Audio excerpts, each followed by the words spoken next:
Dear Venerable Sisters and Brothers, Dhamma friends, we are going to have a Dhamma talk. May everyone settle down for the talk and give the consent with 3 times. Sadhu, sadhu, sadhu. Namo tasse bhagavato arahato samma sambuddhasse. Namo tasse bhagavato arahato samma sambuddhasse. Namo tasse bhagavato arahato samma sambuddhasse. Swakhato bhagavata dhammo sanditthiko akaliko ehi passiko opanayiko pacchattam veditabbo viñño iti. Dear Venerable Sister, brothers and Dhamma friends, according to this Dasuththara Sutta, Venerable Sariputta is asking what are the 3 things greatly helpful. The first one he is enumerating is the association with true man or noble friend, and the second is listening to the Dhamma or the teaching of the Buddha, and that is what we are dealing presently. The third aspect is living according to the Dhamma. The second part, the listening to the Dhamma, is the part we are now going little in detail, and so far we managed to deal with 2 qualities of the Dhamma, which Buddha himself enumerated out of 6, 2 qualities, and the third one is akalika, and it is not very clearly defined or clear commentaries are available, so sometimes the opposite meanings attributed to this particular term, and in English we call it is timeless, and many traditional way it says akalika means when you do today you may get results day after or tomorrow or like that, and the real word meaning is akalika, here and now. It is electric, it is spontaneous. So ultimately the meaning corrupted and gone to the other extremes like. So therefore we being meditators, we must make it very clear in the definition, and in order to make this point clear, Venerable Katukurunde Jnanananda got the Samidhi Sutta, whereby the Samidhi was a very young, very attractive monk, and one day he had a bath in the open air, and after having a bath, he was drying his body with limited amount of clothing, and at that time the Mara, the evil one, came and told, you are very young and still you have not entertained this sensuous and sexual pleasure. And after entertaining, you can do whatever you like, this ascetic nature or meditation or celibate. So why not you go to have this sensuous pleasure and then later think about this supramundane pleasure? And there he mentioned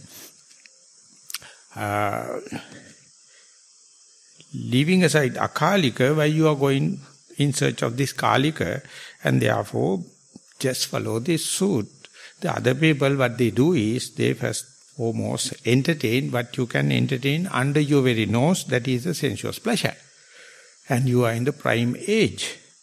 And then he says, not that I am leaving the akalika and doing the kalika, instead I know the Dhamma, the pleasure you get from the Dhamma is under your very nose.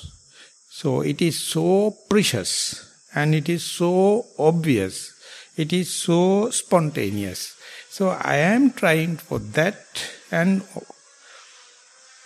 on behalf of that I have done away with my sensuous pleasures. Therefore, you can't play the pun with me. I know Dhamma is akalika. Here and now I am getting the benefit, so therefore you have nothing to come and advertise me for this sensuous pleasure. So this is a very vivid and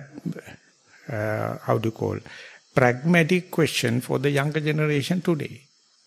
Your Mara is your parents. That's what the parents are doing. And that same thing happened to me also.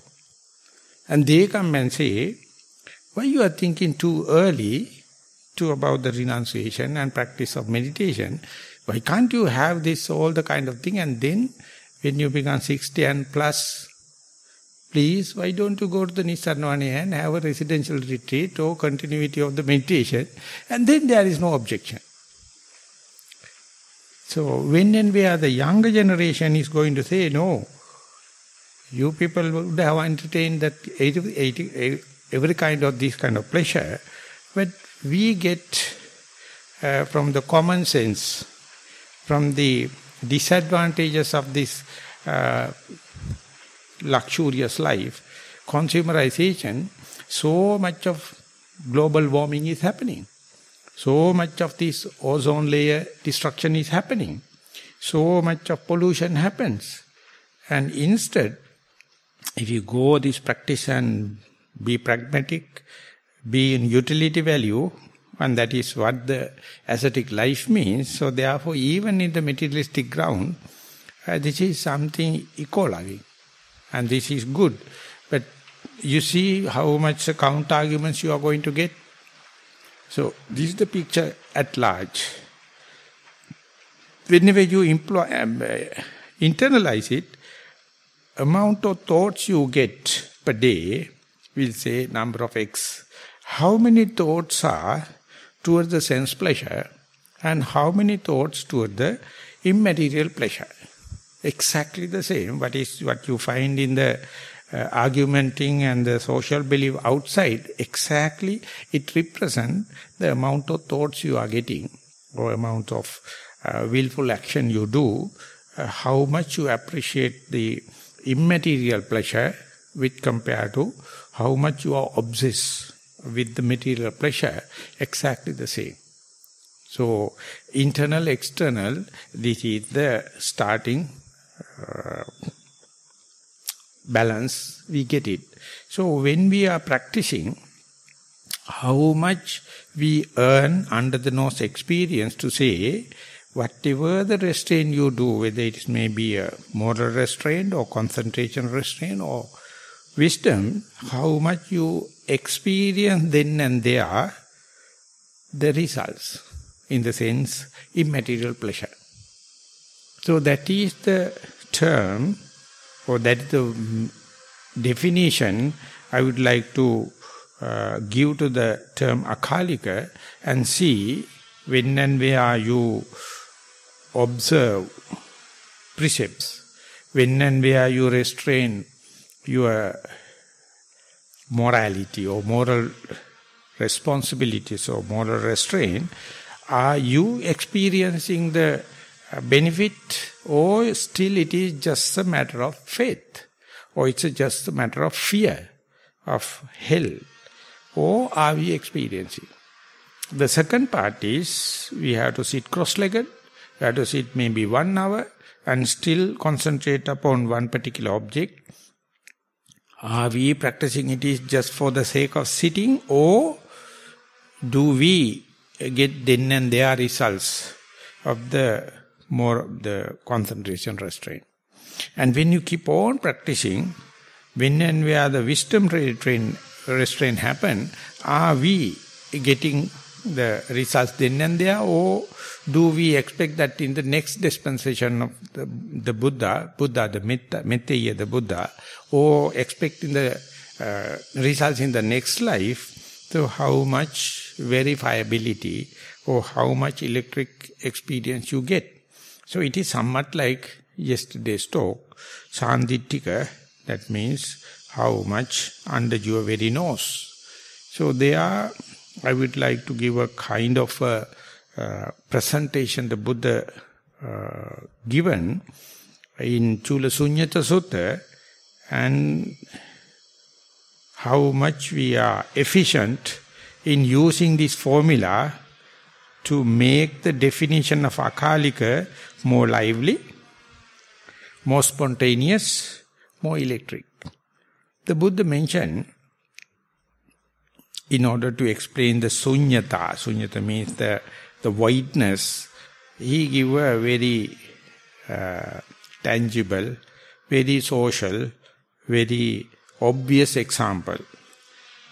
When the Venerable Ananda is asking about the definition of the sunyata, the Buddha says, now you see, we are living in the Migaramatu Pasada, just in front of the Jetavanarama, and when we are living in the Migaramatu Pasada, we are not obsessed with the male and female congregations, not with the elephant, not with the horse, not with the cows, no gold, no jewelry, nothing.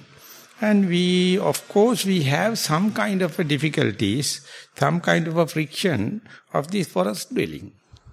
So with respect to the so much of tension pertaining to the household life, so much of tension pertaining to the socialization, we are living in the forest, so all the stress, all the tension pertaining to that social life is no more. But there is a part, forest living is not so comfortable. It's a kind of a friction. It's a kind of a tension. It's a kind of burning. It's a kind of a torturing. So the Buddha is asking Venerable Ananda, when compared to the total burden of living in the social life, we have little bit of tension here. So you have to understand, we are little released from the total pleasure. But if you are not entertaining, if you are not appreciating this forest life, you miss the bus. You appreciate the forest life, not it is utterly sweet in taste, not it utterly a blessing. It's a friction. It's a kind of a burning. But without that kind of a little friction, you can't do away with the household life. You can't do away with the socialization. So therefore understand, comparatively, we are with less tension, less pressure. But we have to understand there's a kind of a thing we have to put up with. So when that friction happens, you must be welcoming it, the friction coming from the forest life. And if you do not know that, if you complain it, then you are not practical. Your renunciation is utterly at waste. So therefore the Buddha says, now you understand. Imagine when we are living in the forest life, a lot of uncomfortability, amenities are not there. Imagine whenever you are going and sitting, now your tension is only limited to your body. The tension related to the household life, social life, tension related to the forest life also gone. If at all any kind of a tension, any boredom, any monotony, it is only related to the body. And the body, experience of the body, or understanding here now I am not the sweet kind of experience. It is boring. It is monotonous. It is nothing special. But by dwelling on the body, even though it is a friction, it's an aberration, it's a kind of a torturing, it's a kind of a burning, but if you know, by dwelling on that, you can do away with the household life, you can do away with the forest dwelling, so therefore that friction you welcome. You appreciate as an endowment. You appreciate what you have earned. So when that happens, you are still with the less amount of tension. So therefore each time that you become here and now, if you are not appreciating it, then you miss the bus. You appreciate it, not that experience is double positive, not that it is sweet, but you know as far as mind is occupied with this here and now, there won't be any tension pertaining to your household life, socialization, or forest dwelling. So therefore, if you do not appreciate this little friction, the little burning nature of the body, your concentrating and insight and keeping here and now will not be justified. So therefore that you have to understand, keeping the attention in the body is not the natural. It is something you do artificially. Even if it is happening, mind brings so much of counter-arguments. See, yes, now I am here now, then what? That indicates it is not appreciating being here and now, because being here and now is little bit of boredom. It's a monotony. It is less dramatic. But you have to justify it. You have to make your argumenting, this is something earned. It's a clear sign of mindfulness. This is something Buddha appreciated. This is really noble friends are appreciating. This is what you call Dhamma. So therefore keep the mind occupied with this fiction. And then the Buddha says, the body means 4 elements. Instead, within the body, if you take the earth element, that's a very good example for walking. When you are walking, your attention is solely on the soul touching the earth. And their attention is there. Then your whole body also gone. And your attention is only with the interaction with the earth element of your soul. And if you dwell upon that, appreciate it, that more and more you keep the attention with the left leg, right leg, each and every time it is touching the ground, completely you have done away with the household life, friction pertaining to the household life and socialization. You are completely done away with the forest living. You are completely done away with the whole body pressure, whole body friction, but your attention is only with the earth element. And when you are in sitting meditation, you are solely with the air element. And therefore, any friction pertaining to the air element is yes. But earning that little pressure, in order to get rid of that kind of attention, that is what you call you are forwarding, you are progressing. And appreciation, not the touching of the ground is pleasurable. It is not a sweet taste. But it is a sign that you are mindful. As far as mindful, you can do away with all the kind of things. Therefore, you appreciate how many steps more I can be with the left leg and right leg. How many breaths I can be, I can understand, and more you there. Each and every time you make sure you are not related, your attention is not related to the sensuous pleasure at home, not socialization, not the forest life, not the whole body, but the air body or earth body. And when and where you see breath also unperceivable, now no pressure. Now that's also gone. And there you appreciate even the little pressure gone. Likewise, the point that I am going to make is, whenever you renounce and go to the forest, if you do not know how to appreciate the forest life, your renunciation is utterly at loss. You miss the bus. You have to appreciate.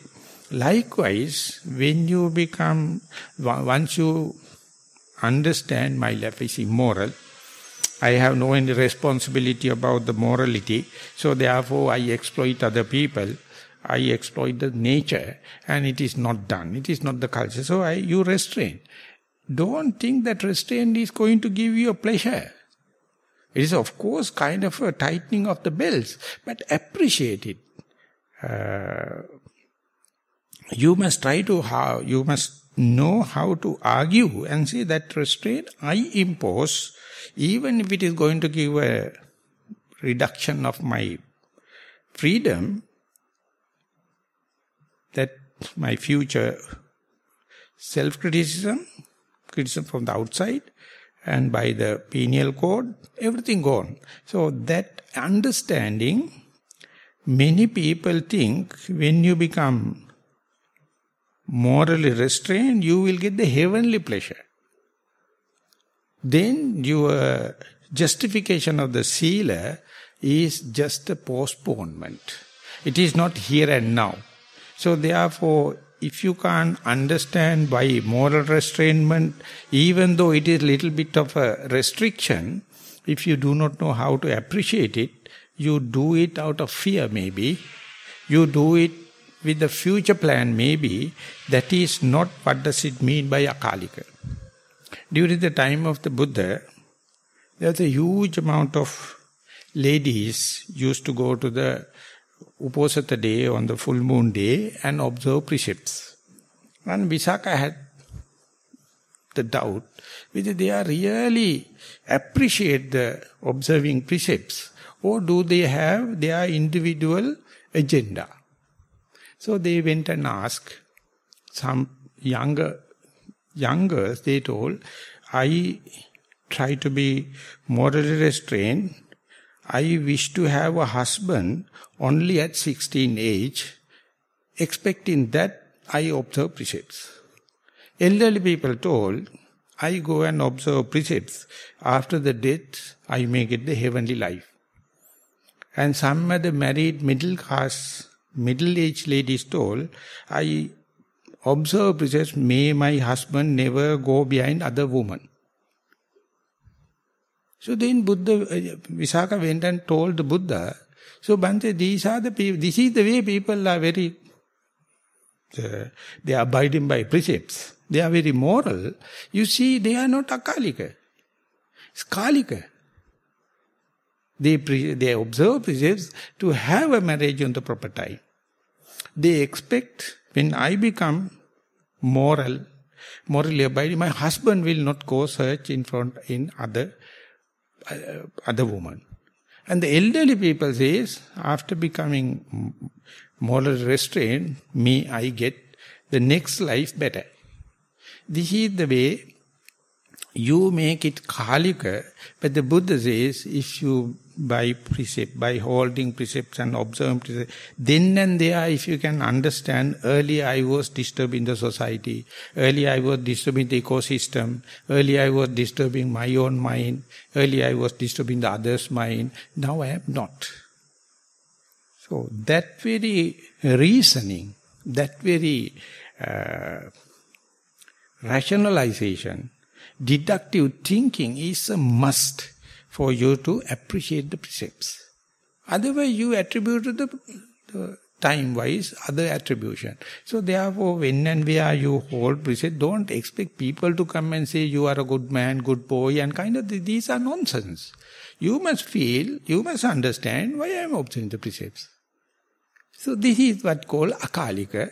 So if you have not perceived the meaning of the akalika, you also will follow the blind person following the blind like. That is the way our parents promoted us to observe precepts.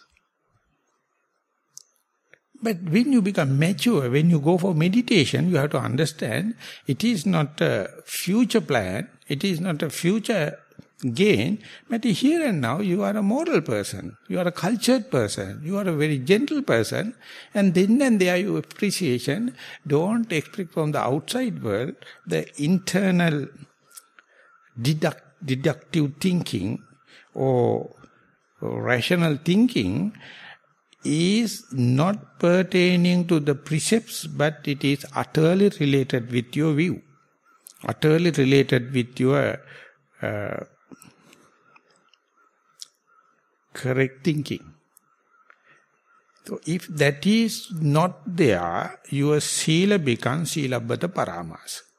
It is just following the rituals. You don't know here and now appreciation, here and now results, electric results of the precepts. So therefore, look back 10 years before, 20 years before, 30 years before, I was observing precepts. What was the attribution I did it? Why should I observe precepts? Is there any kind of a evolution from time to time? It is not the past, not the future gain, but the here and now. If this is happening, that is what you call the wisdom.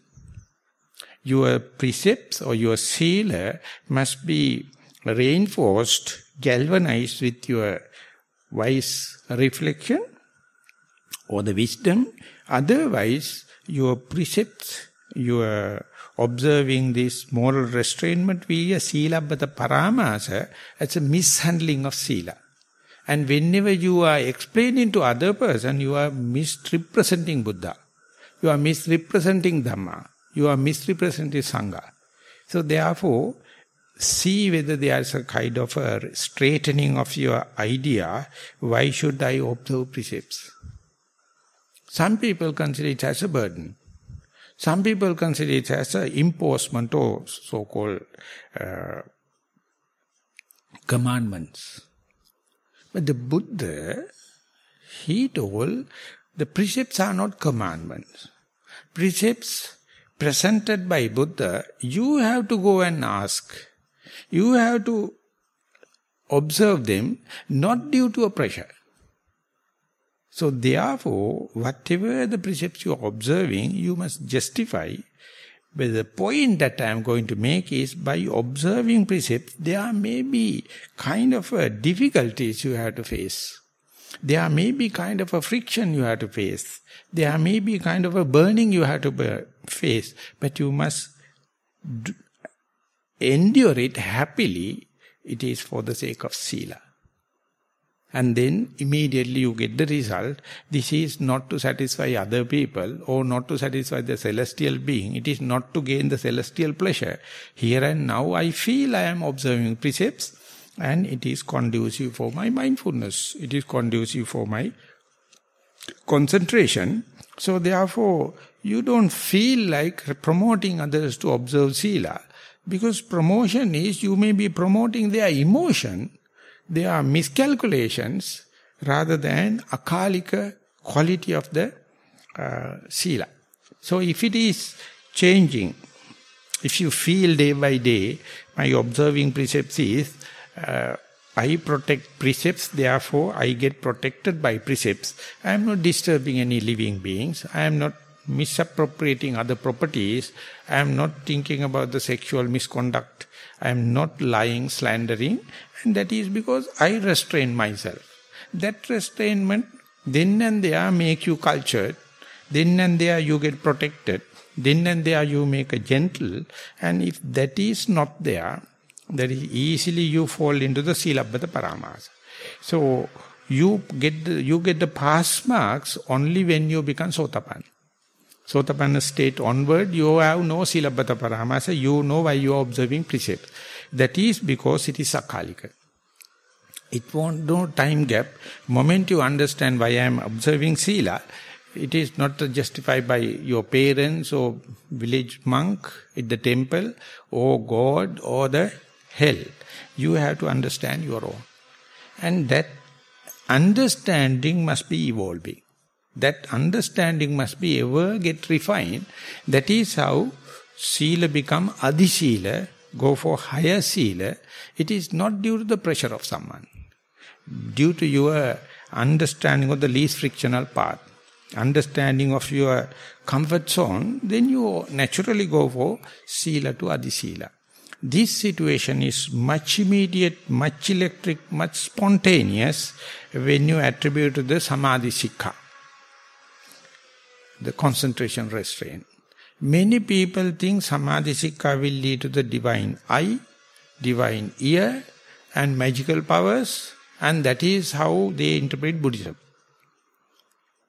But what the Buddha mentioned, Samahito bhikkhave yatabhutan janati passati. He says when and where the mind is focused, one-pointed, concentrated, that mind only can see the things as they are.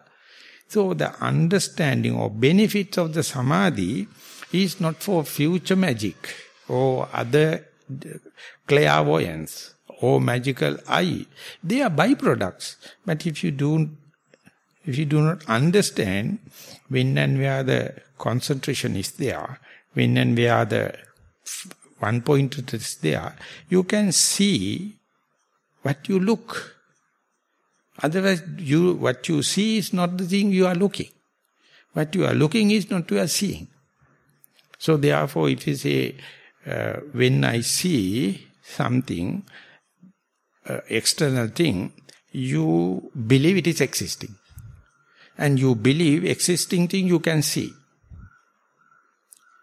That is what you call physics. But if you break that into pieces and into pieces, ultimately when it comes to the atom, subatomic and the energy, that is not really existing. Then you can understand how much your eye is camouflaging you. And present day, it is a very clear thing whenever the quantum physics came into being. E is equal to mc square. Energy can change into the mass, or mass can change into the energy. Energy you can't see. Once it is collapsed, you can see. So our senses are working only on the mass. Whenever it has become energy, you can't see, you can't feel, you can't perceive. But the Nibbana never exists on the mass. It is only living in the energies. So therefore, if you are looking for the Nibbana, you have to understand what you see is something camouflaged by your eye. So therefore, what you see is not what you look. So when the concentration happens, you get a alternative view. For example, when and where you observe the in-breath and out-breath or your gross body, at the beginning it appears very concrete, it appears very three-dimensional, it appears very abrasive, it appears very gross. But if you have to observe the same thing again and again, that's facilitating for the concentration. More and more you become concentrated, that very breath becomes not so gross, become medium. And there you can't see the in-breath and out-breath difference. You can't note it. And ultimately, if you manage to continue to see, that breath itself is becoming unperceivable. So, whenever you are not concentrated, breath appear very gross. Breath appear very three-dimensional, material, gross, concrete. More and more you concentrate, more and more you focus the breath in face-to-face, then you can see ultimately the mind itself, if you are really healthily monitoring your meditation, mind itself says, you can't perceive the breath. So that means the breath has two types. Concentrated mind explained in another one way, unconcentrated, scattered mind explained in another way. So that change happening, for a beginner it may take 30-40 minutes. But for a skillful yogi, with it 2-3 breaths time, breath become unperceivable. That is because once the concentration happen, you can see things are evolving, things are changing very fast, and then and there you understand each and every matter has at least two facets, the conventional facet as well as the absolute facet, or individual characteristics or common characteristics. So when and where it is happening, the result of your concentration is here and now. When and where mind is aligned, you see the breath in different way. Whenever the mind is not aligned, bewildered, is a different. So this is the akalika guna or akalika nature, akalika result of your concentration. It is not a natural thing. It is you do by restraint. And if it is not the thing you keep in your mind at the outset of your meditation, if it is not the thing you are going prepared, then changing of the object will appear like a threat, appear like something wrong, appear like you are unmindful, appear like you are unconcentrated, and then you start storytelling. And then start fabrication. Your kammatthana or kammatthana suddha kirima will never get alive. So akalika is a kind of a thing. You must have that mindset at the beginning. The results, when and where the concentration happen, results, no one can monitor it. It is up to you. So therefore, when and where mindfulness and energy align, concentration is the result. Whenever you are concentrated, the very object become subtle and subtle and subtlest. So that is akalika guna Oh, it is not a magic. It's a akalika nature of the concentration. So before concentration, if you do not have this, if you have not understood this akalika nature of Dhamma, the disappearance of the object will appear like a threat. Disappearance of the object appear like something unexpected. So under such circumstances, simply you can't report it. You are already undermining your observation. You are interpreting things rather than reporting.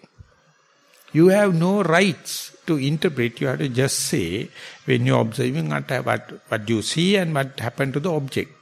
That's the most impossible thing, because we have kalika concept on the object. You have a kalika concept, opposite of akalika, on the concentration. So how much that kalika sense has to be changed to akalika, can that happen within the human life? But before the Buddha, people thought never. They told, brain is a hardwired circuit. It cannot be changed. And about 20 years ago, the brain scientists understood it is plastination. The brain circuit can be changed. Train your mind and change your brain. And if you wish, you say in the Satipatthana Sutta, Buddha says, within 7 years, I can take the guarantee, I can change your brain. But you must understand akalika. Not to the next life, not to show to other people, not to due to the fear, not to develop the stereotype ideas or superstitious. Akalika nature must be there. And later Buddha says, leave aside 6 years, I can give an accelerated program 5 years, 4 years, 3 years. Bodhiraja Sutra says same day service. If you give me morning, evening I will wash and clean. That you see how much you are not believing the Buddha, how much you are not believing the akalika. You are so hard and fast. You are so with stereotype ideas, so with your set mindset. You never believe the plastic nature of the nervous system. You believe your eyes. That is why when and where the breath becomes subtle, you start nauseatic. You feel giddy. You feel sleepy. You feel bored. You feel uncertain. You start entertaining doubts. These are very clear indication how much our human mind is conditioned. And the next, in the same token, how much the meditation is effective, but how much you are unprepared to see the results. Completely different picture when you are talking with the young children. They exactly say what they experience. Because they have no mindset, they have no value system. Their mind is so fresh. So when you ask to say, what I did was, I got a ringing bell and asked the children to sit.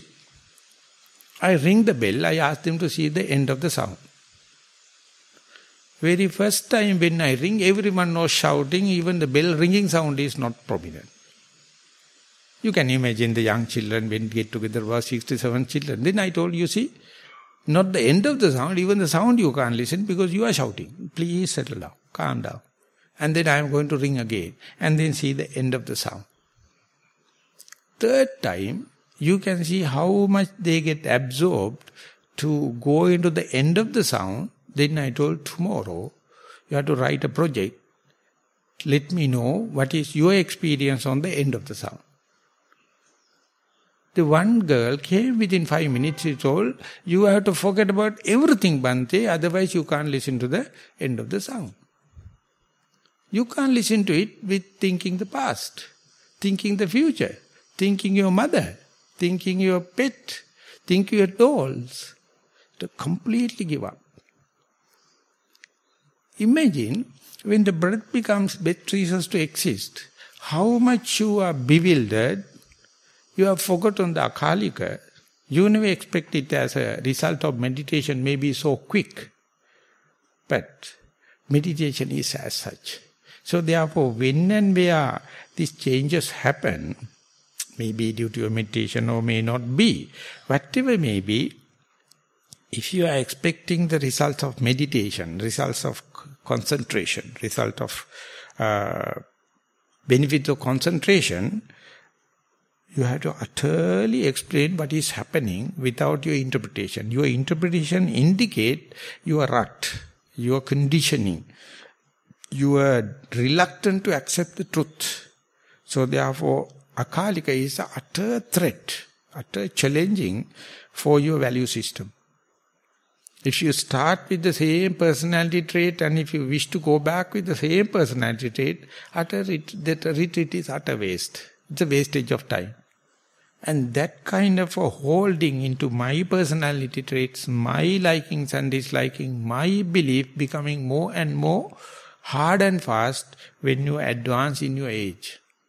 But when you are at the younger age, these things are not hard and fast. So therefore, if you can put younger children into this experiment, you can understand how crispy they understand then and there. So, let me go further into the wisdom training, wisdom restraint.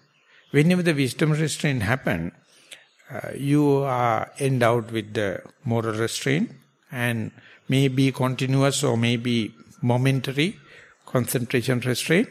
And with that, when you go there, you won't believe how much the mindfulness is steadfast. Even if your mind is full of lust, mindfulness is continuous. It is steadfast. Even you are full of hatred, mindfulness is steadfast. Even if you are fully sleeping, so-called, your external superficial mind says you are sleeping, but mindfulness is steadfast. So more and more you practice further, you understand the mindfulness is such a credible thing. Even at the utter desperate situation, mindfulness keep bookkeeping. You can go back and remember, mindfulness has never gave up the job.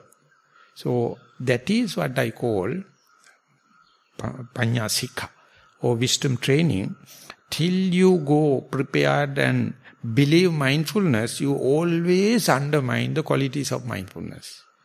It is ever increasing, appear like, but of course it is not increasing. Your akalika quality is increasing. So more and more you go there.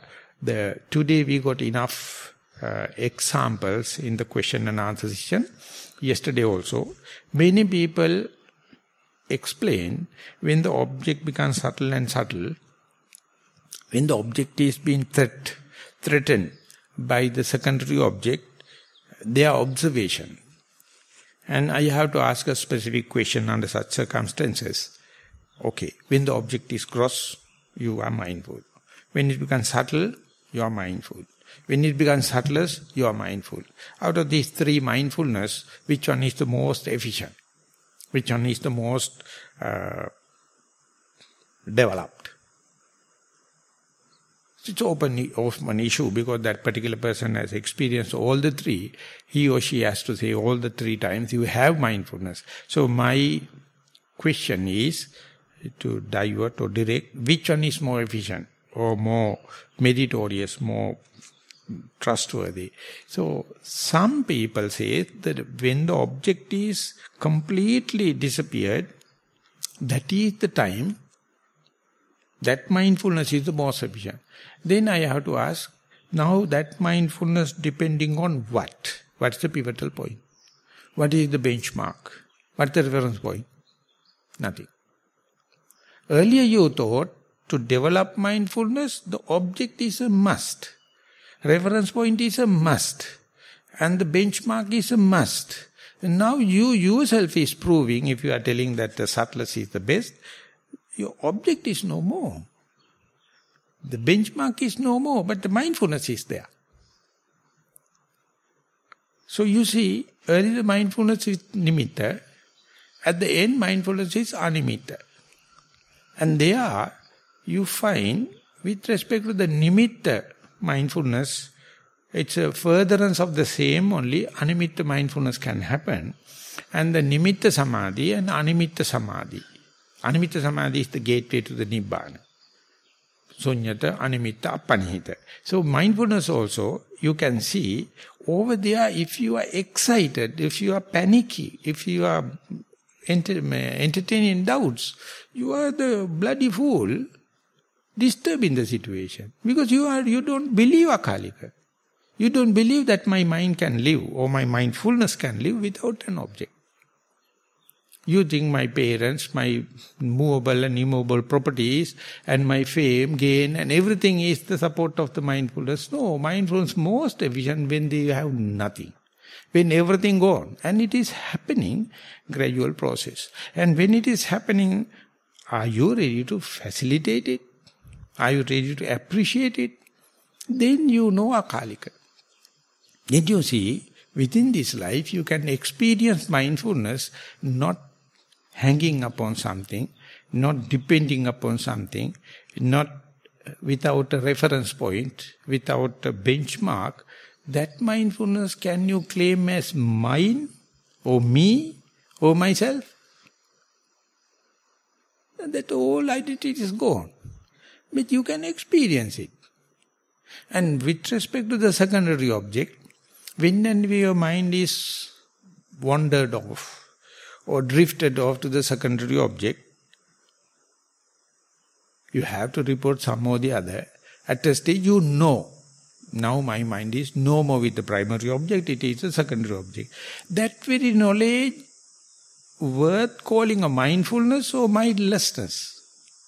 When the mind is drifted off, understanding that I am drifted off, I am no more with the primary object, is a kind of mindfulness or lack of mindfulness.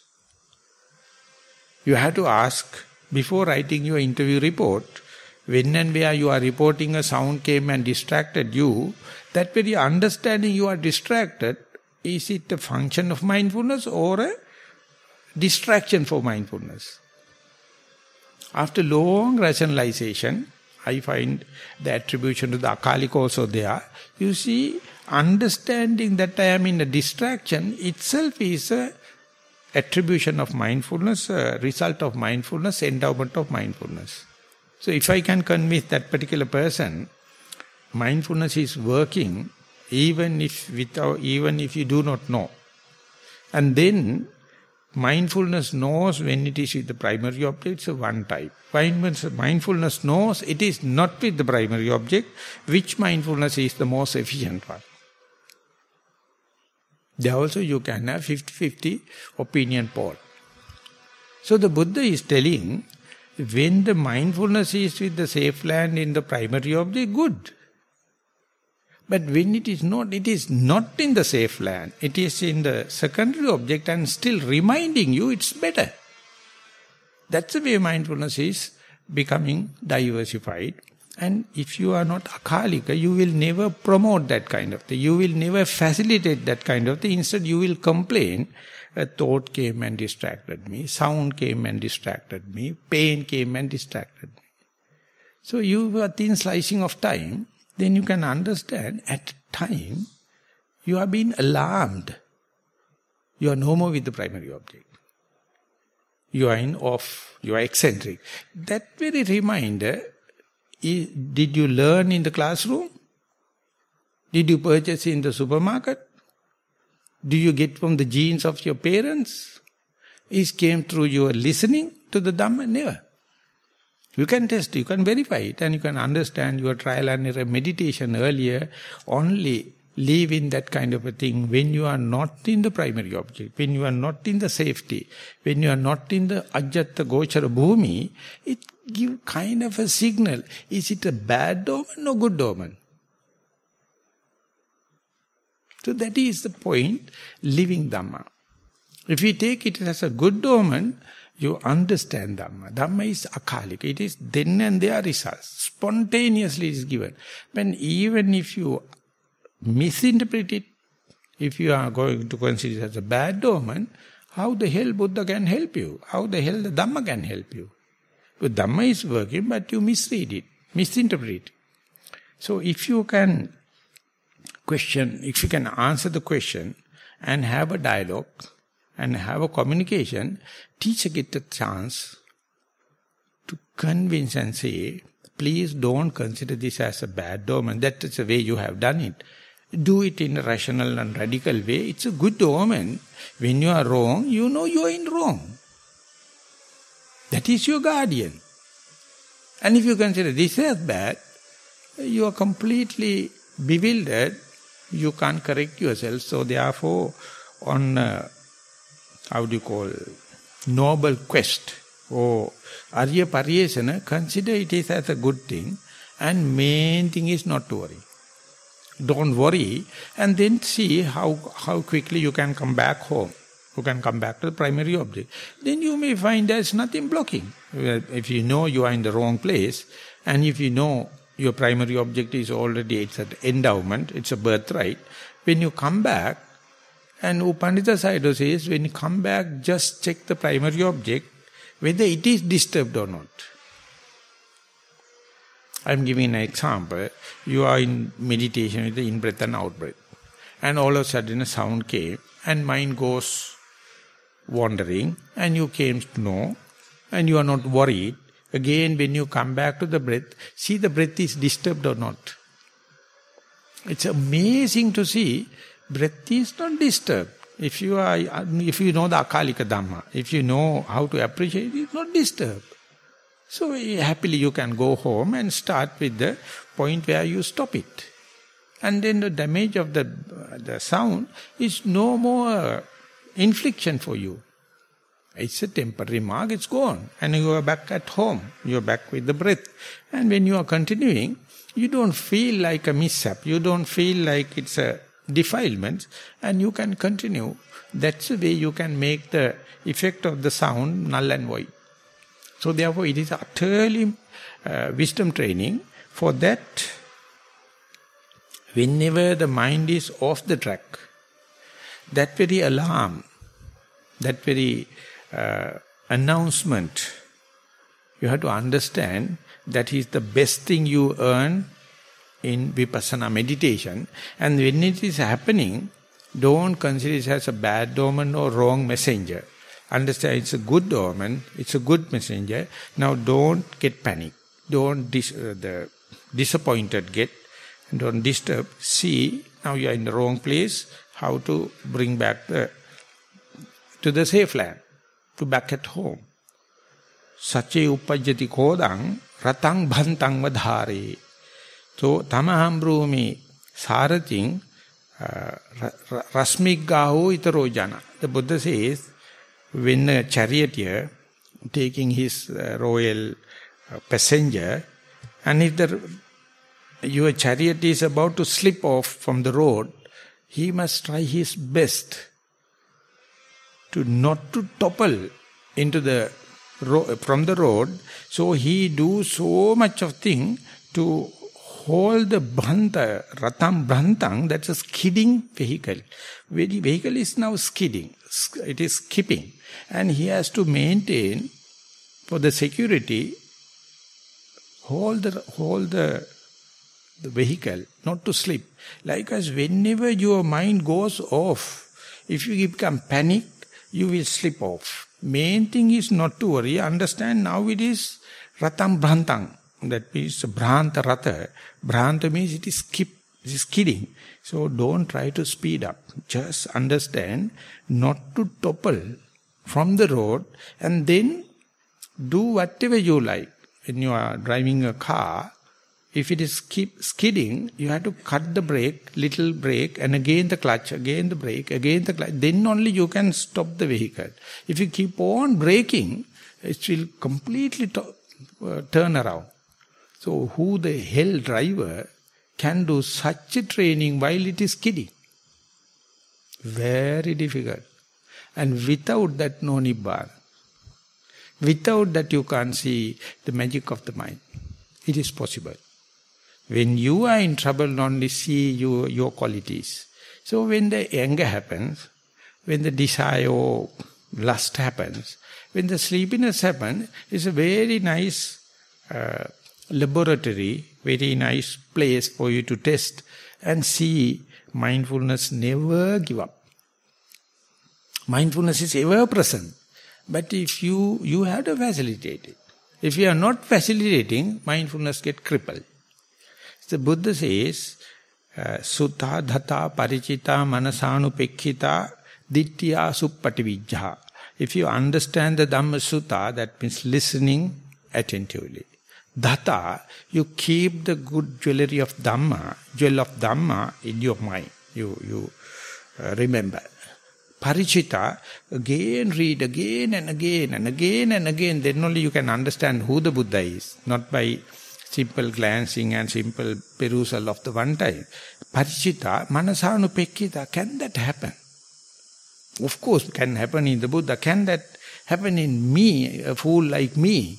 That's the way it happens. But ultimately, when you put into practice, one day, Parichita, you get the first-hand experience. Manasanupekkita, and then you put and see, is it the real message Buddha embedded in this message?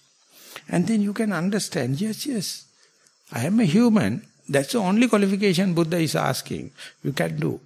The Buddha says, if you go up to that level, even your death is a disaster. Even you are completely bewildered in the death, you will be born in the heaven because your mindfulness safeguard you. It's a Sotanuddhata Sutta. The Buddha says, when you are living in this earth, on this earth, if you train your mind into such a sharpness, when it is off the track, whenever eccentric, don't lose your control. Don't regret. See how the mindfulness is working. And you can see it's a very obedient servant. It's a very reliable servant.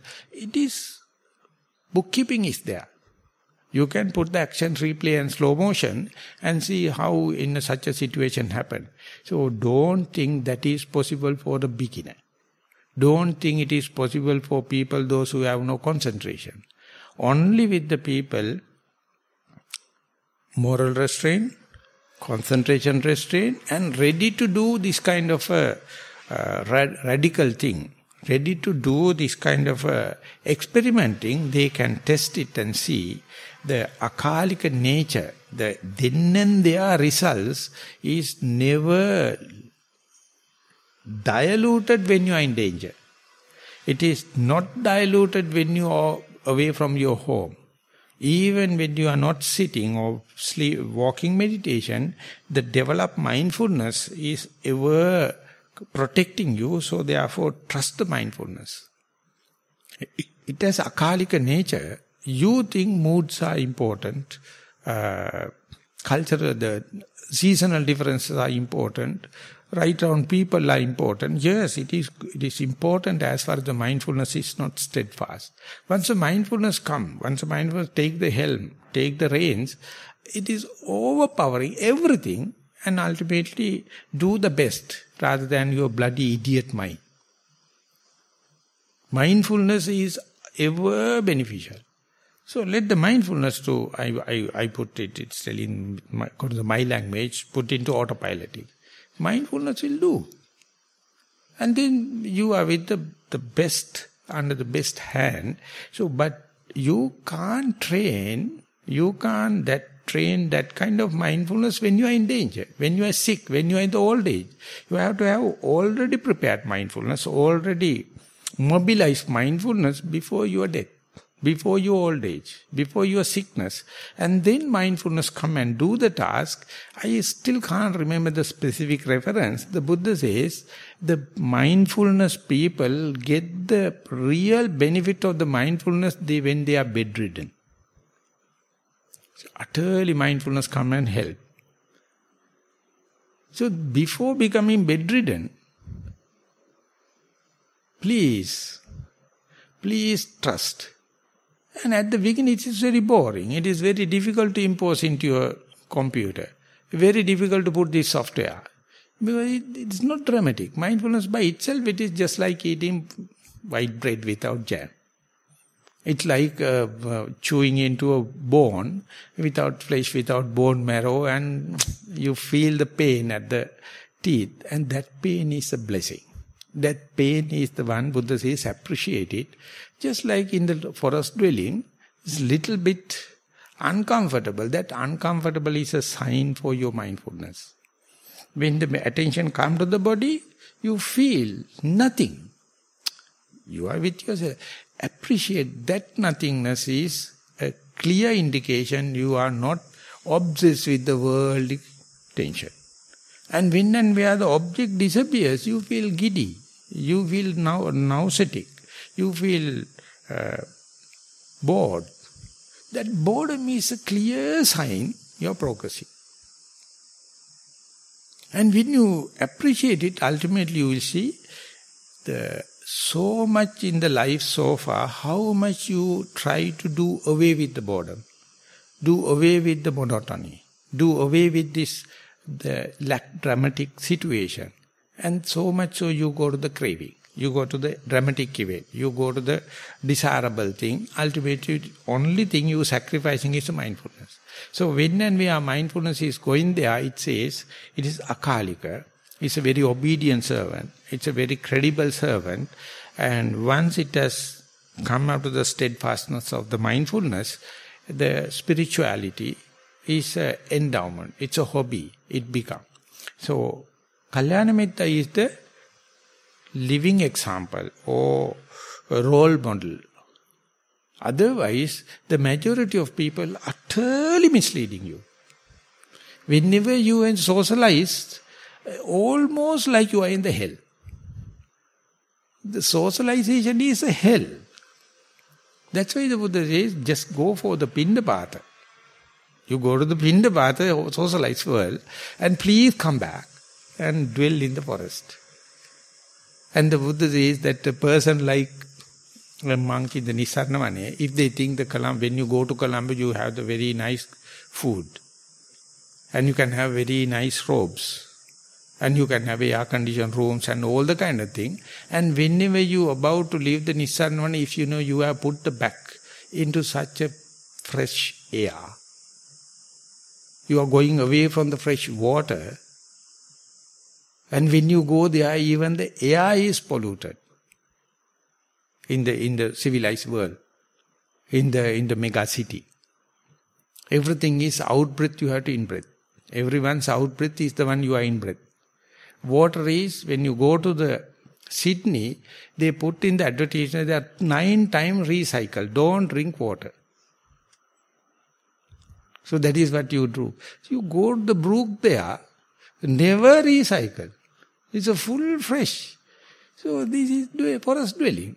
So it is little bit of difficulties, but there are some ways. Likewise, if you do not know to see the silver line in the dark cloud, you don't know akalika. You only see the dark cloud, but each and every dark cloud there's a silver line. Look only the silver line, and then you can do away with the dark cloud. So akalika, you see the intrinsic nature, you see the spontaneity, you see the electric nature in sila, in samadhi, in panya. You will never compare it with others. As far as you are comparing, you are storytelling.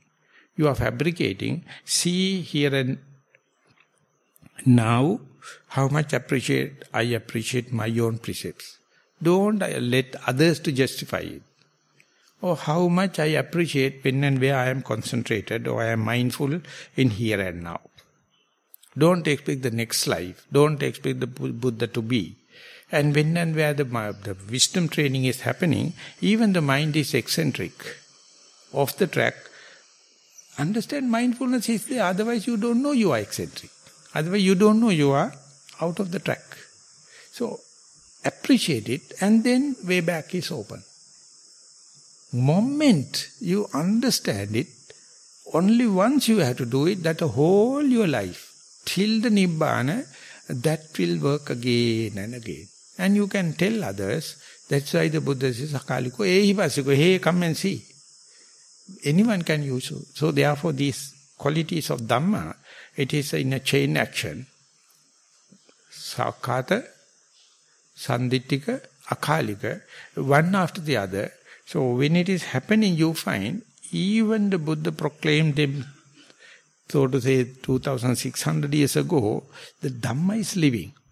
It depends on your viewpoint. It depends on your appreciation.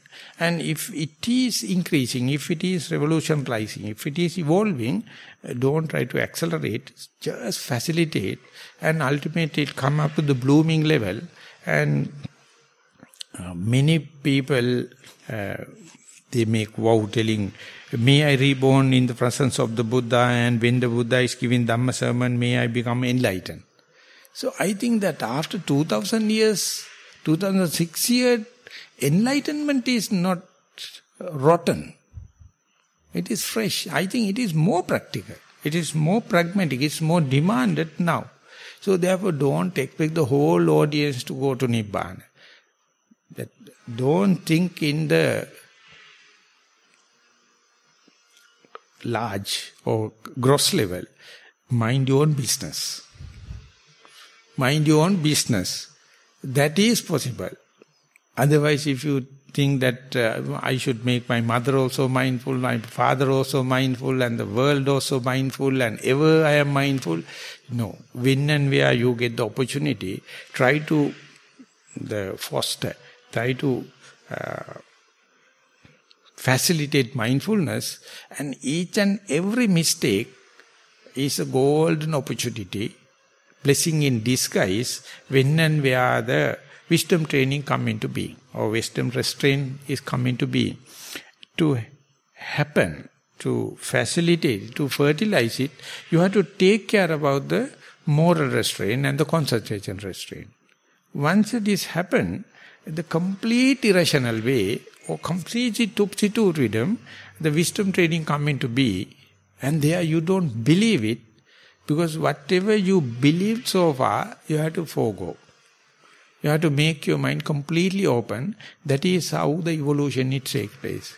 So that's what Buddha says, maximum 7 years, within 7 days, and of course we have 2 7 days. That is why Mahasi Sayadaw started these 7-day retreats. And he tried his best to give some kind of a freshness or juicy understanding the yogi. Your ignorance is the only hindrance, that is nothing. So if you are ready, only thing is you have to forego your likings and dislikings. That is, tanna is your liking, your desire for your likings and dislikes, your personality traits. So if the ignorance is handled, you easily forego your likings and disliking, then you worth calling a yogi or a practitioner or a celibate person. So try to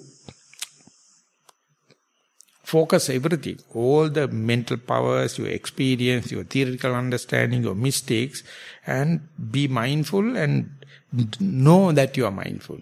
That sampajanya is there. Then you see, it is what you call the put into autopiloting, and things will happen utterly you never believe. That is what called the miracles. And when it is happening, you see Dhamma will never get rotten. Dhamma never get outdated. It is there. It depends on your vigilance, the diligence and the mindfulness. So therefore, maybe I am overemphasizing mindfulness. I am going to attribute all the good qualities into mindfulness. No, mindfulness is evolving. It's evolving, come up to the, in par with all the other good qualities. So therefore, early part you have to do. You have to earn. You have to facilitate. After that, you are going to get the benefits, akalika, without time gap. When it is happening, you are the very first person to understand things are happening. There's no second person to come and give a certificate. With that idea, I would like to sum up the talk today. Thank you very much for listening.